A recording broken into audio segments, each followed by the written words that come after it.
Buenas tardes, profesor. Mi nombre es Kevin Checo de Cruz Díaz. Soy de Criminología y Criminalística. Bueno, les voy a dar mi exposición sobre los requisitos de validez de los actos jurídicos. Bueno, entendiendo esto, el acto jurídico es la manifestación de la voluntad de una o más personas con la intención de producir consecuencias de derecho. Bueno, una vez entendiendo esto, nos vamos a los requisitos de validez. Uno de esos requisitos es la capacidad. Esa capacidad se divide en dos, que puede ser de goce, capacidad de goce y capacidad de ejercicios. La capacidad de goce, esa primera es la aptitud para ser titular de derechos y obligaciones. ¿Qué quiere decir? Que esas capacidades de goce la tienen todas las personas, tanto adultos como niños, como personas de la tercera edad, adolescentes. Todas esas personas tienen la capacidad de goce. Ahora nos vamos con la capacidad de ejercicios. Esa es la aptitud para ejercer por sí mismo los derechos y obligaciones, y se puede adquirir cuando la persona es mayor de edad, cuando cumple 18 años. Bueno, ahora el siguiente punto es lo que es la ausencia de vicios en el consentimiento. Bueno, eso requiere que dicha voluntad no se encuentre viciada. ¿Qué quiero decir? Que entonces hay vicios en la voluntad cuando ésta se manifiesta por violencia, por error, por dolo, por mala fe o por lesión. Entonces, en eso les voy a explicar cuando hay violencia. Hay violencia cuando se emplea una fuerza física o moral como amenazas de perder la vida. Eso es cuando se implementa lo que es la violencia. Ahora, el error. El error es toda falsa apreciación u opinión de la realidad y se clasifica en dos, en error de hecho y en error de derecho. Entonces, el error de hecho consiste en la equivocación que recae sobre aquellas condiciones que dieron motivo para celebrar un acto. ¿Qué quiero decir? Entonces, el error de hecho recae en la realidad material. Puede ser un fraude o una estafa. Por ejemplo, podría ser como cuando una persona le vende, le dice que te voy a vender este teléfono, un Samsung, tal, tiene tal capacidad, tal memoria, tal resolución de la cámara, y le dice, no, ¿cuánto quieres? Y le dice la otra persona, le dice, no, pues dame 5,000 pesos. Entonces esa persona se lo compra, se lo lleva sin checarlo, se lo lleva. Una vez estando él, lo checa, lo revisa y ve que entonces dice, chingón, entonces ¿por qué no tiene la capacidad que me dijo, o la resolución que me dijo, que acordó? Pues no le ve nada de lo que le había hablado. Entonces está cayendo en un error de hecho. ¿Por qué? Porque recayó como en un fraude, una estafa, lo estafó, se podría decir. Ahora, el error de derecho consiste en la equivocación respecto a la existencia, alcance o interpretación de una norma de interés privado. Entonces, el error de derecho se invalide el acto como tal, te hace creer algo que en realidad es otra cosa, que no lo es, pues que es otra cosa muy aparte de lo que te hizo pensar que era. Eso es lo que es. Ahora vamos con la siguiente, que es el dolo. El dolo es cualquier sugestión, maquinación o artificio que se emplee para inducir un error o mantener en alguno de los contratantes. ¿Qué quiero decir? Es cuando una persona, se podría decir, que compra una casa, se podría decir, rentar a otra persona una casa. Le dice, no, pues yo te rento mi casa. La persona le dice, no, sí. Esa persona quería rentar una casa. Esa persona se la dio a él. Le dice, no, está bien. Pero lo que no se dio cuenta es que esa persona, en vez de rentársela en un documento, se la está una compraventa, se la está vendiendo. Y esa persona no se está dando cuenta. Y la otra que la va a rentar, él sí se dio cuenta y dice, chino, esta es una compraventa, me la está vendiendo en vez de rentármela.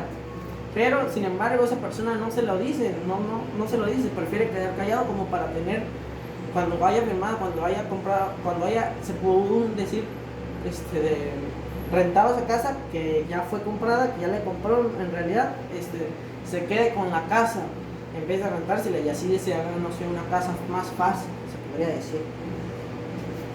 Bueno, ahora lo que sí es la mala fe, que es cuando se dice de mala fe.